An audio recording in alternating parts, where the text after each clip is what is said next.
From LNN USA, it's Good Day VA, brought to you by Dunlop House. Welcome to Good Day VA. I'm your host, Samuel Pugh, and it's election season, so today's guest is a driving force in the Republican Party. But before we get to that, let's talk about casting your vote on another ballot, Best of the Best. You go to lnnusa.com and click on the Best of the Best logo starting October 1st. Choose your favorite business in 81 categories. Go ahead and check it out. We'll be right back with today's guest. Whether it's raining diamonds or sapphire skies, add a little sparkle to your day with Petersburg Jewelers. Swaders, Central Virginia's premier sports park. Corporate events, parties, date night, or just a family outing. At Swaders, it's always playtime. When it was Seth's turn to pay for gas on the annual boys' trip, he had to act fast to avoid a very awkward car ride. Luckily, Seth was able to transfer the cash with his phone. In that very moment, we were the Bank of Seth. BSV, the Bank of You. Warning, these products contain nicotine. Nicotine is an addictive chemical. The Vape Guys is where you'll find hundreds of e-liquid flavors and a huge selection of hardware, disposables, hemp-based products, and smoke shop accessories. The Vape Guys make you the star with their loyalty program. Superior service, unrivaled selection, and a passion for vaping you deserve. The Vape Guys, 500 South Park Boulevard, Colonial Heights. Welcome back. In studio today, Michael Mazeros, Petersburg Republican Chair. Welcome. Thank you. So, Michael. Yes. Give me the 30-second pitch for the Republican Party. Well, we believe the free enterprise system is one of the best ways to promote economic justice and individual rights and responsibilities in the government. We support entrepreneurs and business owners wanting to make a life for their families, make a home here in Petersburg and in the Commonwealth. And we believe, in a strong national defense. We believe that everyone's entitled to equal rights and justice in our system. So let me attack one of those bullet points really quick. So how do you draw the line between being pro-entrepreneur but staying away from being pro-corporatist, right? So what's the difference there? Well, it has to do with individual people versus large groups of people. We believe that the individual has the right to pursue their dreams and how they want to provide for their family, educate their children, and really live in our society. So do you think corporations have an outsized footprint in the political process? Yes, in a lot of ways, but also, at some levels, they're kind of a necessary evil. You have a corporation that has a couple 100,000 employees. Those employees matter just as much as a small business owner matters. I mean, each person should be able to make a living. Yeah. And when you hurt some of those large corporations, then you hurt the people that are working for them. That's not to say that, they can get away with just anything. But, we want to make sure that everyone is protected and everyone is looked after. Yeah, it's a weird tightrope to walk as a society, the interests of, large employing corporations and large commercial enterprises as opposed to the rights of the individual and the ability for people to compete against those corporations. Well, when you have corporations aligning with government, that's where the problem comes in. If a corporation is doing what's best in the marketplace for themselves, then very generally they're going to be successful, and so are the people that work for them. But when you have corporations that get too entrenched in government policy and in lobbying and in supporting a system that benefits themselves over the general market and over the people through subsidies and through backhanded deals, then you run into problems. Yeah, leveraging the power of the state for the benefit of corporations and not necessarily right. The government's not to be used by corporations for their own benefit. Yeah. How do you think the president's overall job performance is affecting the local elections that are coming? Well, I would say nationally the president's doing a terrible job, as is evidenced by almost every poll. It seems like a new low every single week coming out, and I think especially when he falls. Yeah, the bigger they are, the harder they fall. I think locally that's really actually having a quite a large effect. You're seeing people here really feel the squeeze of, the cost of gas, the cost of groceries. I mean, when you have areas that already that are squeezed tight and you squeeze them tighter, there's really not much place for them to go except down. And so the president's really doing a number on everyone in the United States, but particularly here, where, you have a lot of people who really depend on the way that things were in order to make a living and to afford things. So, if the cost goes up 25% and you don't have an increase of 25% like you had before, then you're stuck.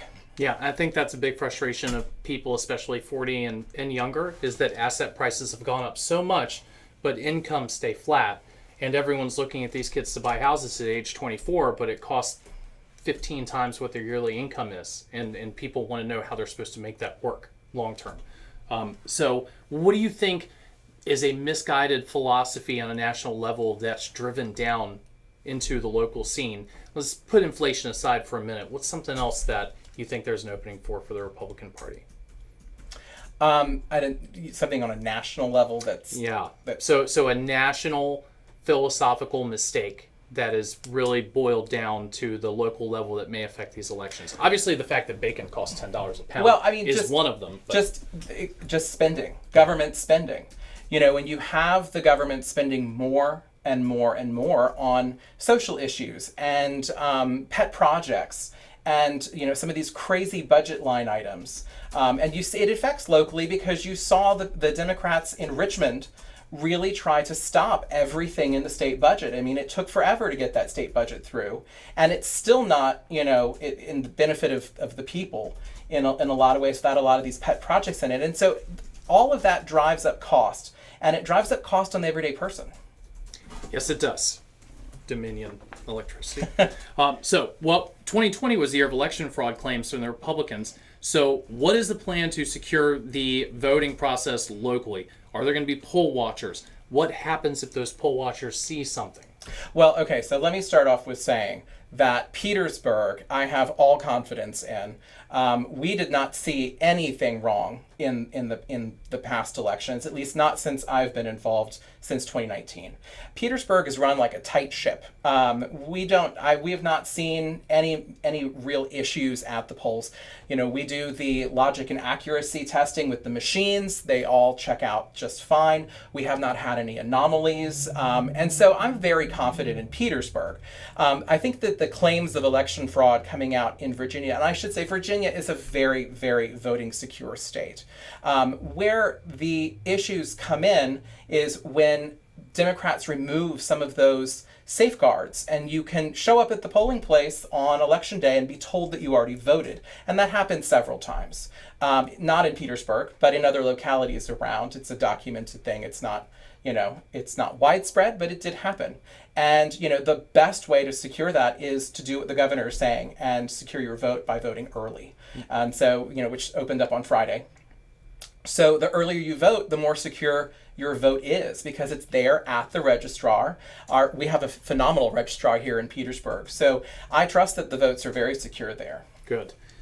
So what do you think about the claims that Amanda Chase made in relation to the primaries that happened over the summer? So Amanda Chase was very careful in her words. If you notice, she doesn't actually claim fraud.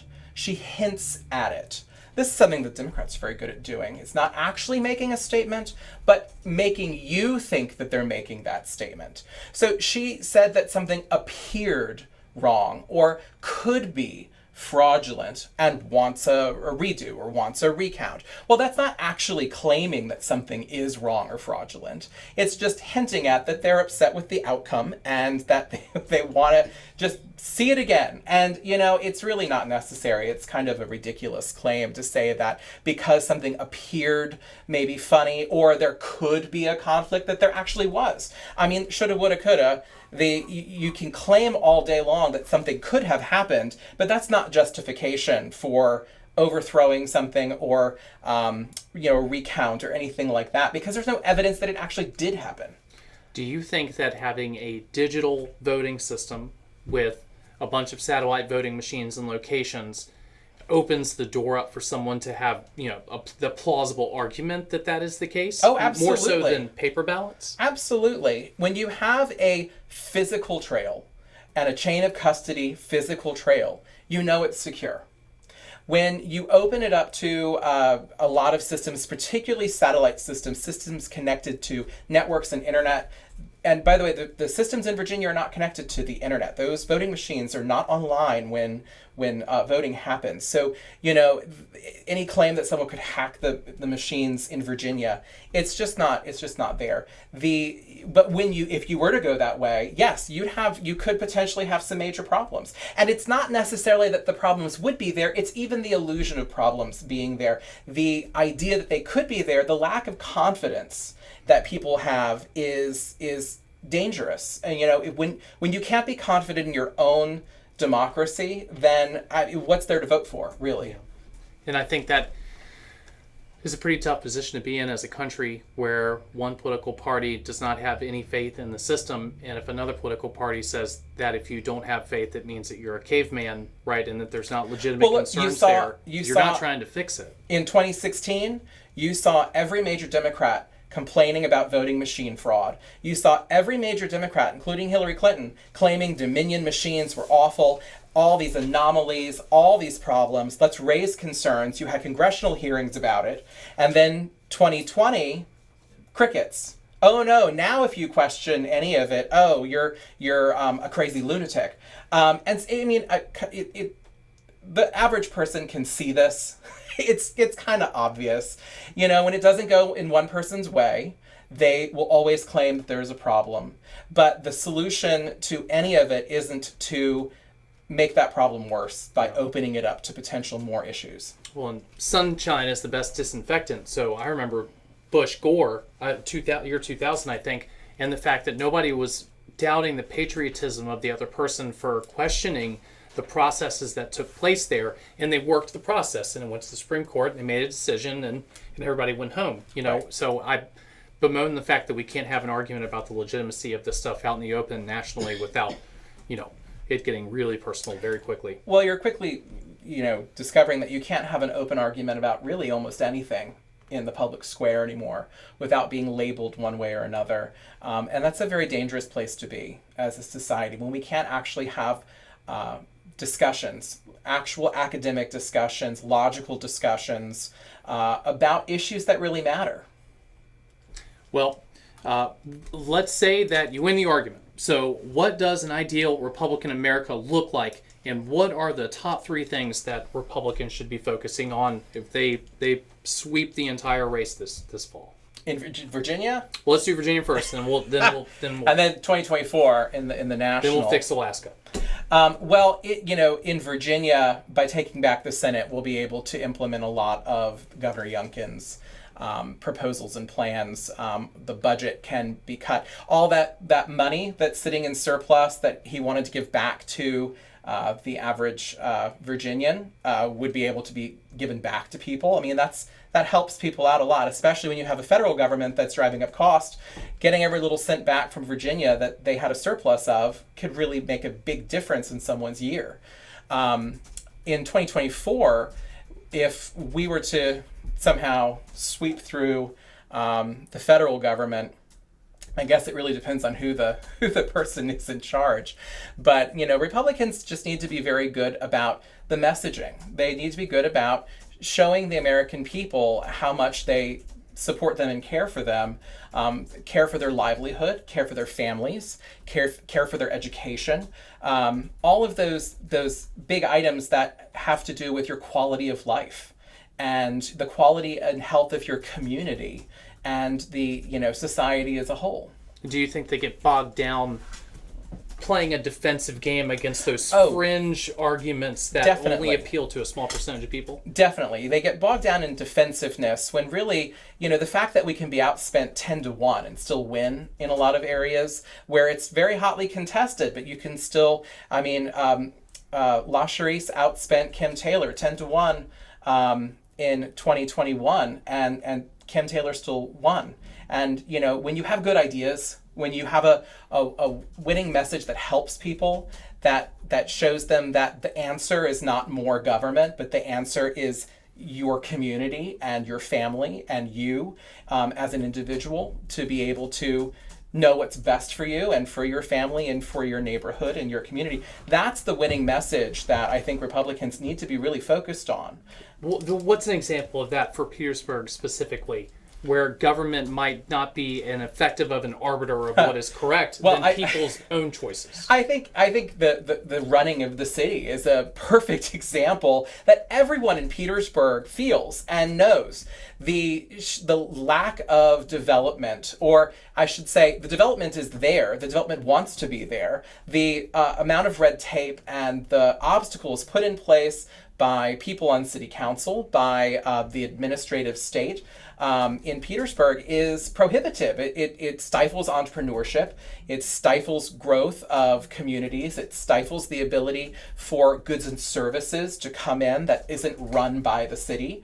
It's almost like the city wants to be a monopoly in its own services, yet can't really organize itself well enough to do it. And I think that's a message that is clear to the people that live in Petersburg. Like, you want better things here. You want a nicer quality of life. You need to make the city get out of the way and let industry and commerce come in. That's one of the things the governor was doing with the Partnership for Petersburg, was really partnering with all those private sector entities that can come in and help and employ and have goods and services here, and it's been successful so far. Do you get the feeling that the city leadership is hostile to private money coming in and doing a lot of this big developmental work? I think they're hostile to it if they don't get a cut of it. The plot thickens. Look, if they have the power to say yay or nay, and so what's the incentive for them to say yay? And I think that that's pretty obvious to anyone who has been a business owner in Petersburg who has attempted to get anything done with the city.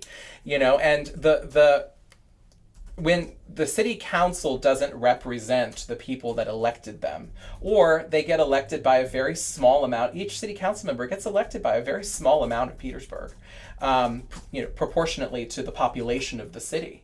It's a system set up that just doesn't lend itself to the best interest of the people, unless you have a city councilman who really, really wants to do what's best for Petersburg. And I just don't think that, and some viewers might disagree with me, but I think for the most part, people in Petersburg feel pretty cheated by their elected officials here when it comes to the running of the city and it comes to the advancement of Petersburg. Yeah. Well, a friend of mine told me it took him 6 hours to get a business license in Colonial Heights. So I'll just leave that sitting out there. So do you think that it's self-evident what the real motive is for the Partnership for Petersburg? Or just to be clear, is 6 hours a long time or a short amount of time? Very short. Very short. Okay, I just wanted to make sure I was understanding you correctly, because I know people that had tried for months in Petersburg to get a business license. And again, there's no reason for that. There's just no reason, except for either incompetence, which is from the top down, or just mismanagement, which is also from the top down. So either way you slice it, it's from the top down. What always struck me is this is a common characteristic of any town, county, city, or country where there is not a viable, competitive political party system, right? Where you don't have an adversarial political party that's keeping each other honest, that's providing a worthwhile vision of what the alternative choice could be. Right. And it's a shame. Even in a city that is, let's say, majority one party, just the simple presence of the other one can help to keep that party honest. It can provide the alternative just to say, look, there may not be that many of us now, but we're here. And when you mess up really bad, people are going to see it and they're going to have an alternative. And they have an incentive to point out where the mistakes are happening and not just, good old boy like, oh, shucks. It's also harder to circle the wagons and sweep things under the rug when you have people watching. Yeah, and that's everywhere, I think. The counties in Texas, the country of Cuba. And I would say the same thing about towns that were majority Republican. You need to have at least an opposition. You need to have that checks and balances there in order for everyone to be more honest. Yeah, totally agree. So, do you think that there are any other motives for the Partnership for Petersburg besides trying to inject a little bit of capital into the city to develop the downtown? Well, I'll tell you. So I had a conversation with the governor about this before they talked about the Partnership for Petersburg. When he got into office, he did an honest assessment of the state and said, where are the problems? Where are the areas we could focus? Where can we make the biggest impact, make the difference in people's lives? They did it with the One of the areas was the DMV. He instituted this stoplight system for the DMV, where each DMV got a red light, a yellow light, or a green light, and they were majority red lights, and now they're majority green lights. Oh, just like preschool. It's hey, look, when you're dealing with government, sometimes you just got to simplify it down to that. Simple as good. But they looked at Petersburg, and they said Petersburg is the last in the state in the school system. It's the last in the state. It's one of the worst places for health in the state. It's one of the worst places for income. And of course, all the opportunity is right there to improve it. So why not take it? Anyone who claims that this is being done out of some completely selfish endeavor, he's involved every single cabinet member in this. Every department in his administration is working on Petersburg. If it were selfish, it wouldn't be that way. So I'm sure people are a little upset about it because they wish they had been doing it. They wish they had been in charge of that. And maybe they're a little bitter about it, but it's certainly not for some ulterior motive. Yeah, that not some some people have put out there. Machiavellian scheme. Right, Yeah. right. Yeah. Come on. Man, and if Petersburg wants so bad to have some kind of marketing philosophy behind it, to give people a goal to develop and work towards, it could be the Civil War tourism mecca of the entire country if it wanted to be. But it just doesn't seem like there's any motive to do There's so many things Petersburg could be if it wanted to be.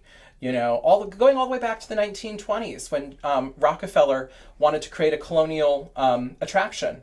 And he came to Petersburg first, and Petersburg said no. So he went to Williamsburg. And then half the homes in Williamsburg were moved from Petersburg there because they didn't have enough. So he bought them here and picked them up and moved them.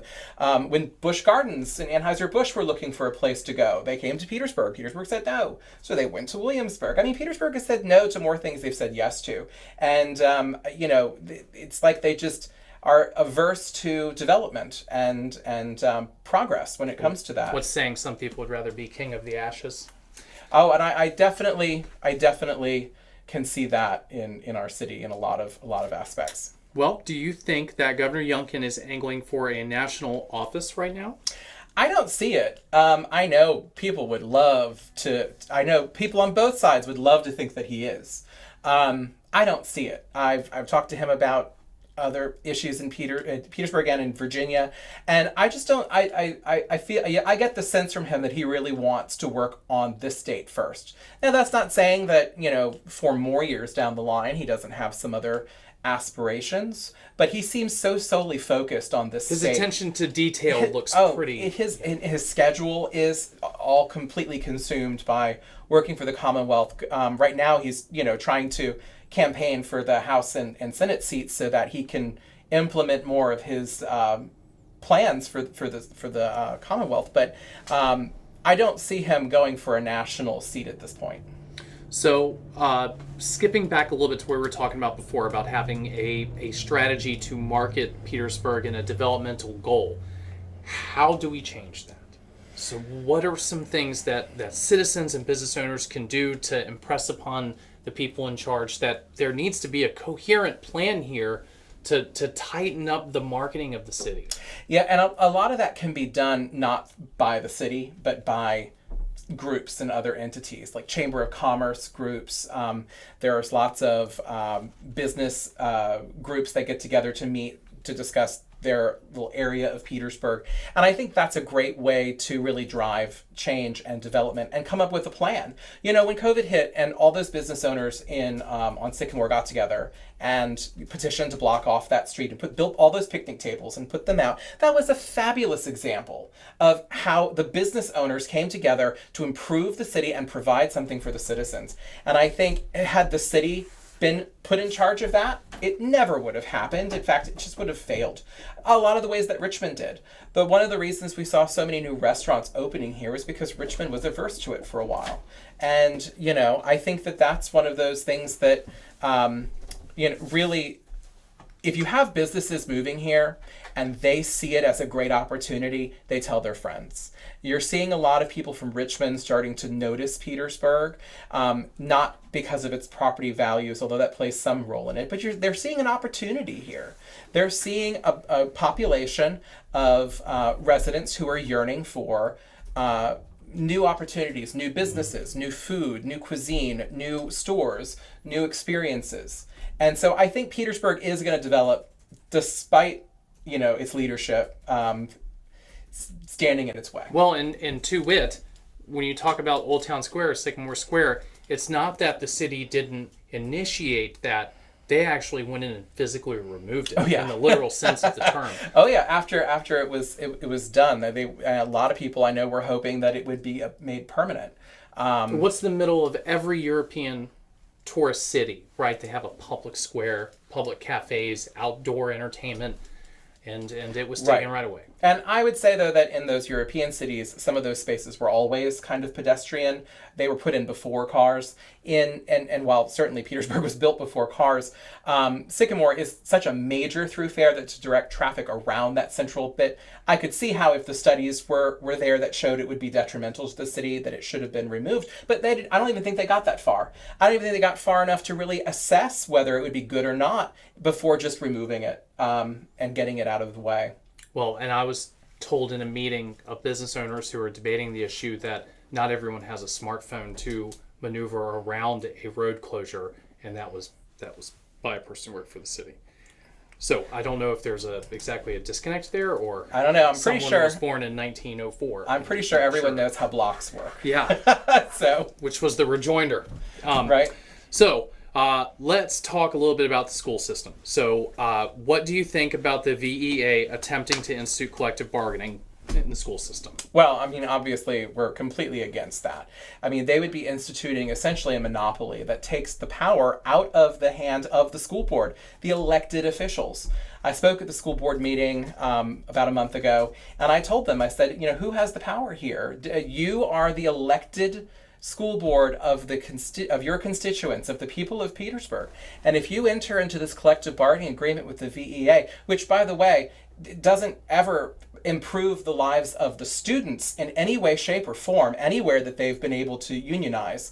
It's all about a power grab for administrators and teachers and the non-elected officials that are in charge of the school system. So it really takes the power away from the people.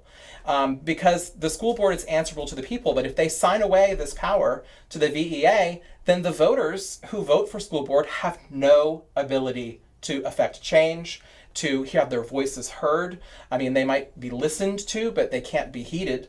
And so, it really is it's a really sinister way of kind of taking power. Now, they always claim that they're for better teacher pay. Well, so are most people. I don't know anyone who's against paying teachers more. Yeah, no one said teachers make too much to me. Right, but and I don't think anyone does say teachers make too much. But there's not one way to pay a teacher. There are multiple ways, and with the VEA, there is only one way, and that's through collective bargaining. And it will be a domino effect. If a collective bargaining is allowed to happen with the school system, it'll happen in the police force. It'll happen in the city. It'll happen in other elements of government employees here in Petersburg. And that, again, takes all the power control away from the people. And Petersburg, frankly, can't afford it.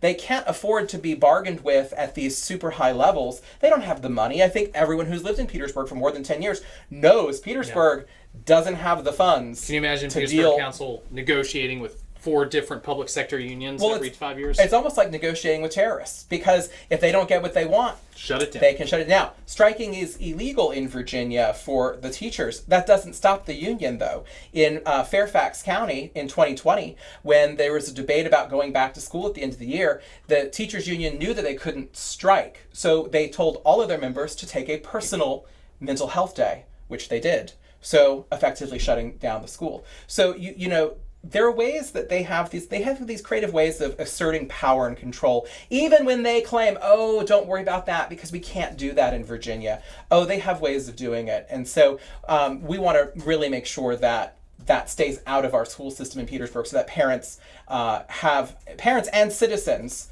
have the ability to talk to their school board members and really, really have their opinions be listened to and implemented, and not at the behest of a bunch of power-hungry union officers. Yeah, public sector unions seem like such a virtuous thing and a good idea until cities are actually turned around and up against them, and they're holding the trash collection or any detail. Two things I'd say to that is that the VEA doesn't ever tell you how much the teachers would make. They just say they're for them making more. But if you are making, let's say, 20% more, if those 20%, that 20% goes to dues, well, you're not effectively making any more, and they're just taking money from the taxpayer at that point. So it's basically And then the union a tax donates funded it to politicians. Yeah, and then they turn around and donate it to politicians who support the unions.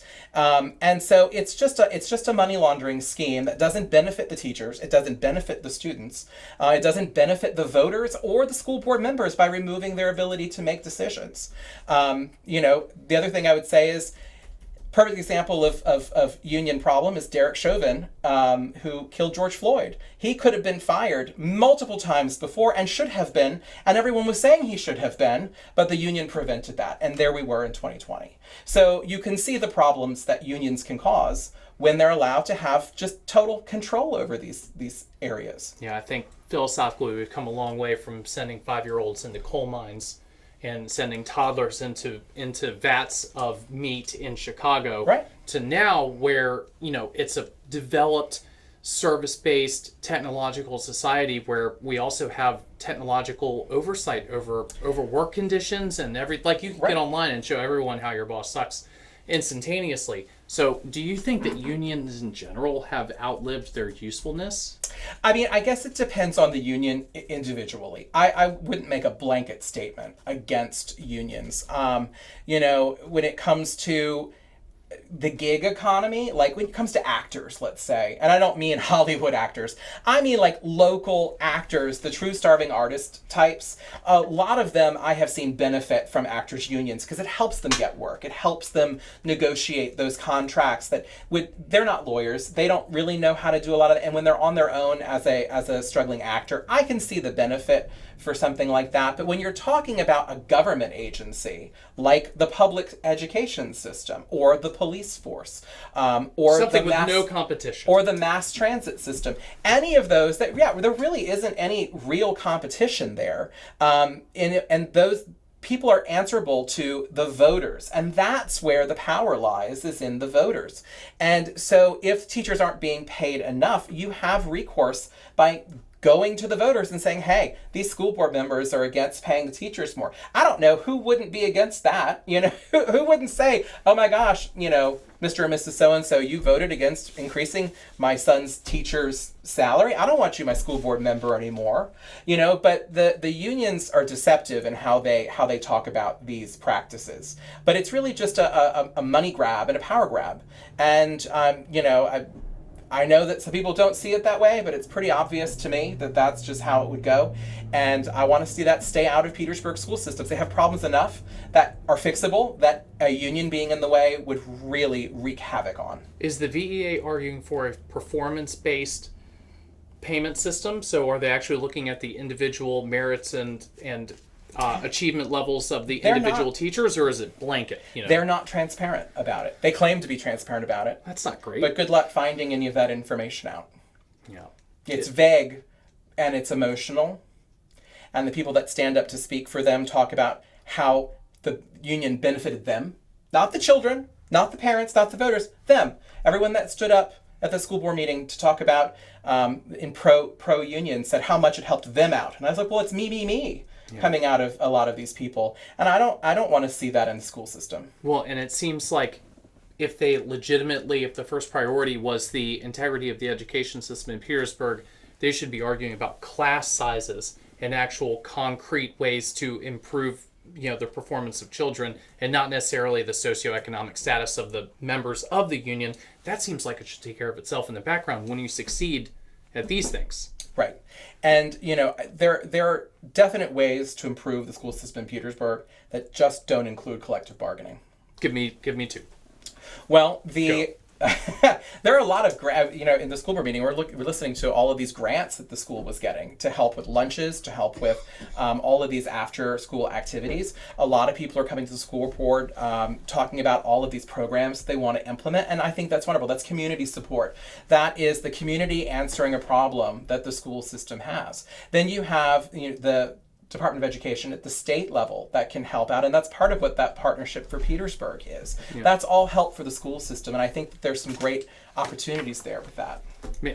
So it's going to be a pretty interesting next couple months. So we'll try and get you back on after the elections and see how everything shook out and see if you owe me money for my predictions. So, Michael Mazzaros, thank you very much for joining us. Thank you so much for having me. We'll be right back after this. Breeze In and get the best lunch in town. Breeze In is a family-owned business that specializes in top-notch service and fried chicken. Come enjoy Breeze In's original finest fried chicken. Like a little spice? Ask for our Virginia Heat Chicken. We have everything from barbecue to Philly cheesesteaks on our made-to-order menu. Thirsty? Walk into our beer cave and enjoy the coldest beer in town, including a wide variety of local craft beers and wines. Enjoy a selection of local Virginia products. Come experience what puts the breeze in Breeze In.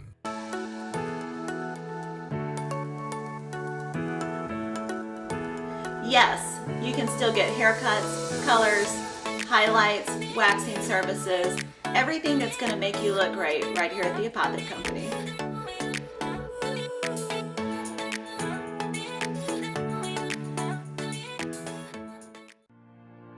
So here at Titan Auto and Tire, we're a full care automotive repair center, full maintenance items anywhere from an oil change, state inspection, and also full engine replacement. Titan Auto is different because of our customer service mainly. I mean, we have some of the best trained and qualified techs in the area. Our three main focuses are customer safety, customer service, and community. Knowing that you're going to put them first and it's not about the dollar. Well, thank you for joining us today. We'd like to thank our sponsors, especially Dunlop House, who makes this show possible. Catch us on Facebook and YouTube. Thanks for joining us today, and until next time, have a good day, VA.